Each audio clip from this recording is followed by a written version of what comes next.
Bismillah, Assalamualaikum warahmatullahi wabarakatuh. Perkenalkan, nama saya Nur Amalina Zahra dari kelas PTKA jurusan Teknik Informatika dan Komputer, program studi Pendidikan Informatika dan Komputer. Di sini saya akan memenuhi tugas Sistem Operasi dan Komputer berjudul Input dan Output.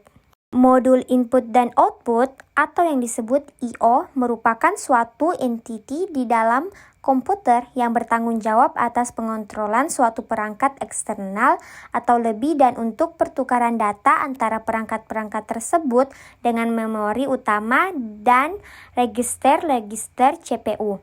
Jadi, modul I/O harus memiliki interface internal dengan komputer CPU dan main memory, dan interface eksternal dengan komputer atau perangkat eksternal. Fungsi atau persyaratan utama bagi model I/O dapat dibagi menjadi beberapa kategori seperti di bawah ini.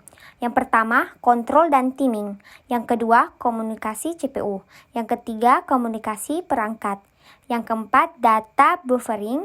Dan yang terakhir, deteksi error. Modul I/O berfungsi untuk memungkinkan CPU dapat mengetahui perangkat yang jumlahnya banyak dengan cara yang sederhana. Terdapat spektrum kemampuan yang dapat terjadi. Modul I/O dapat menyembunyikan detail perwaktuan, format, dan elektromekanis perangkat eksternal sehingga CPU dapat memberikan perintah pembacaan dan penulisan musah dan juga memungkinkan perintah-perintah membuka dan menutup file. Pada bentuk yang paling sederhananya, modul I/O masih dapat memberikan tugas pengontrolan perangkat dalam jumlah besar, misalnya menggulung pita yang dapat diketahui oleh CPU. Programming I/O. Pada I/O terprogram, data saling dipertukarkan antara CPU dengan modul I/O. CPU mengeksekusi program yang memberikan operasi I/O kepada CPU secara langsung, termasuk status perangkat pengindra, pengirim perintah pembacaan atau penulisan, dan pemindahan data.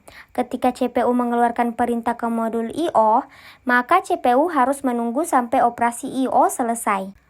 Apabila CPU lebih cepat dibandingkan modul I/O, maka hal ini akan membuang-buang waktu CPU. Dengan menggunakan interrupt-driven I/O, CPU mengeluarkan perintah I/O dilanjutkan dengan mengeksekusi instruksi-instruksi lainnya, dan diinterupsi oleh modul I/O apabila instruksi-instruksi tersebut telah selesai dilaksanakan. Dengan menggunakan I/O terprogram dan I/O interrupt, maka CPU bertanggung jawab atas pengeluaran data dan memori utama untuk keperluan output dari penyimpanan data di dalam memori utama untuk keperluan input. Interrupt driven I/O.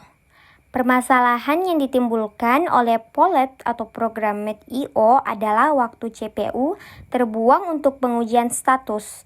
Interrupt driven I/O menghilangkan permasalahan ini. Prinsip manajemen perangkat I/O. Terdapat dua sasaran perancangan I/O, yaitu A. Efisiensi. Aspek penting karena operasi I/O sering menimbulkan bottleneck. B. Generalitas device interdependence. Manajemen perangkat I/O selain berkaitan dengan simplisitas dan bebas kesalahan, juga menangani perangkat secara seragam baik dari cara proses memandang maupun cara sistem operasi mengelola perangkat dari operasi I/O. Sekian dan terima kasih. Maaf kalau ada kesalahan. Itulah tadi materi input dan output dari saya. Wassalamualaikum warahmatullahi wabarakatuh.